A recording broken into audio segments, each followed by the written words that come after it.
Hello, everyone. Welcome to the Newsbrowse News broadcast. Al Jazeera reports that the European Union has agreed to launch the formal accession process for Ukraine and Moldova next week.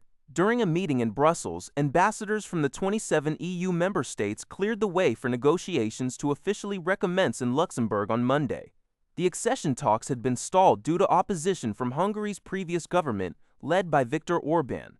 However, Hungary's newly formed government, which took power in May under Prime Minister Peter Magyar, lifted the veto. The move follows a bilateral agreement between Budapest and Kyiv regarding the rights of Ukraine's Hungarian ethnic minority. While the resumption represents a major milestone, Hungarian Prime Minister Magyar has clarified that Budapest does not support a fast-track procedure for Ukraine. He stated that Hungary plans to hold a referendum on Ukraine's membership once all 33 negotiation chapters are completed, a process estimated to take 10 to 15 years. The upcoming talks will begin with the fundamentals section, focusing on essential areas such as the rule of law. European leaders welcomed the agreement as a crucial strategic decision during a time of growing global uncertainty. NHK reports that the BBC, along with the Russian independent media group Mediazona and a volunteer team, has released a report showing that Russia has lost over 220,000 soldiers since its invasion of Ukraine in February 2022. Using open-source data, including official military death publications and social media posts from relatives, the study identified the names of 226,055 Russian troops killed in battle. The report highlights that a significant portion of these frontline deaths resulted from drone strikes and estimates that the actual death toll could range between 340,000 and 500,000. Additionally, the study revealed that 2,304 North Korean soldiers were killed while fighting alongside Russian forces in 2024 and 2025. This finding was supported by satellite imagery and official photographs of a newly constructed memorial in North Korea displaying the names of the fallen soldiers. According to Al Jazeera, the United Arab Emirates has reportedly agreed to unlock billions of dollars in frozen Iranian funds as part of a tactical pivot following weeks of drone and missile attacks on the Gulf state. Sources indicated that the agreement, which involves between $10 billion and $20 billion, was negotiated in exchange for a halt to Iranian attacks on the UAE, with the first tranche of $3 billion already delivered or made available. The reported move coincided with the final stages of broader U.S.-Iran negotiations mediated by Pakistan to end their regional conflict. However, the UAE Foreign Ministry swiftly issued a categorical denial, stating that no frozen Iranian funds have been released, transferred, or moved through the UAE, and urged media outlets to exercise accuracy.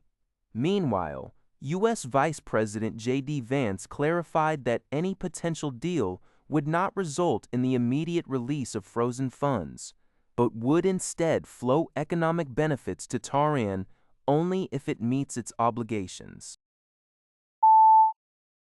According to a report by Al Jazeera, violent clashes erupted in Kinshasa, the capital of the Democratic Republic of Congo, DRC, during an opposition rally protesting proposed constitutional reforms. The protest, organized by the opposition coalition C64, targeted a bill that could allow President Felix Tshisekedi to seek a third term beyond his current two-term limit, which is set to expire in 2028. Police intervened with tear gas to disperse the crowds after clashes broke out between opposition demonstrators and pro-government activists outside the parliament building.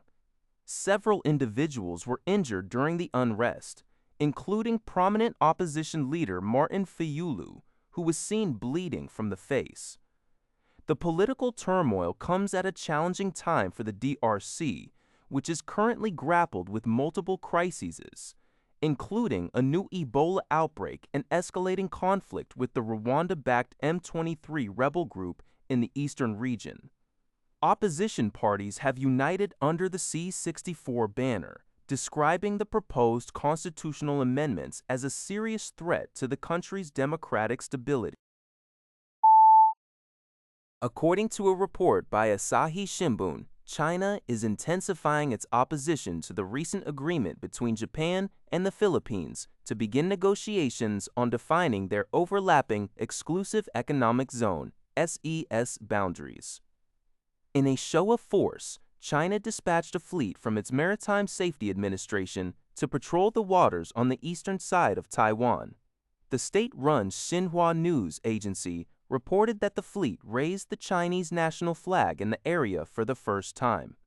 Additionally, the Chinese vessels confronted the Japan Coast Guard near the Senkaku Islands, warning them not to interfere with normal law enforcement inside what China claims as its jurisdictional waters. Between June 6 and 10, the fleet circumnavigated Taiwan and ordered inspections of nearly 200 vessels. Experts suggest that China is using the Japan-Philippines negotiations as a pretext to unilaterally alter the status quo in the region, raising maritime security concerns for Japan and its neighbors.